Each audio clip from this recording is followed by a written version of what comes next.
Thank you. Joe, questions? Thank you all, as said before. Thank you for being here. We appreciate you taking the time to cover this and to be with us as well. So thank you. Max? Thanks. Obviously, we heard a lot of optimism from everyone involved about taking back the majority in 2026. But I wanted to ask you about the flip side, the challenges to winning back the majority. Can you talk about how you're approaching Republicans might have a huge advantage with their super PAC money? There might be a Supreme Court case striking down the Voting Rights Act. Talk to me about why it might not go to plan and how you're approaching it. Sure. I'll defer. That's a tough one, so I'll defer to Susan Delbene here shortly. Look, let me just say we're going to control what we can control. We have incredibly strong candidates.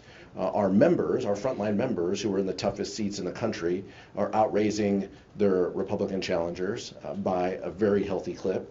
That's what we can control. Now, President Trump wants to take over elections. He's going to continue to tweet out and put out executive orders. He and Republican governors could, do other untoward things to affect our elections. What we can control is communicating a message that will resonate to people. And that's what we're focused on. That's what our members are focused on. That's what our candidates in the toughest races are focused on. We're very mindful of potential court cases involving the VRA. We're mindful of ongoing litigation. But fundamentally, people understand that they have a right to vote. And I'm confident, no matter the suppression tactics that Republicans employ, mostly in red states that they will try, voters will come out. And voters will recoil because they see what's happening.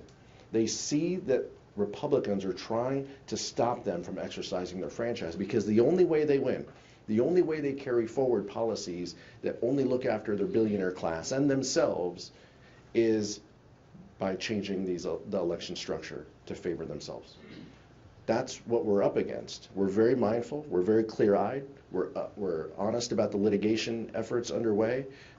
Joe Morelli is leading the delegation as well to talk about other scenarios that could happen between now and November that will affect the elections, to make sure that we have the protections in place, combined with the voter protection safeguards that we are employing at the DCCC and around the country to ensure that every vote cast is counted.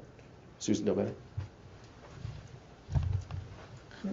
First, if you think you're winning with the American people, if you think they agree with you on policy and that the voters are with you, then you really don't focus on rigging the system. It is clear, poll after poll, talking to people on the ground, affordability being the #1 issue. Republicans are not interested in what people think. And so how do they try to win? They try to rig the system. We've seen it with the redistricting. People hate that across the country. When people have a say, like they did in California, they strongly object to what Republicans are trying to do. People want to pick their representatives. They don't want politicians to pick their voters. That's what Republicans are trying to do. So we have mapped out all the different scenarios. We are fighting hard. We're going to use every tool in the toolbox to fight back. But the most powerful thing we have are incredible candidates who are authentic, independent-minded, talking about the issues that matter on the ground. That's why we overperformed last cycle and picked up seats, and absolutely why we will continue to win across the country. People are tired of what they see from Republicans, and they want folks who are going to stand up, who aren't going to be a rubber stamp for Donald Trump. So they have tons of resources, and we will have the resources to get out there, to get our message out. And when we have strong candidates and we're on the side of the American people, we absolutely will win and take back the gavels.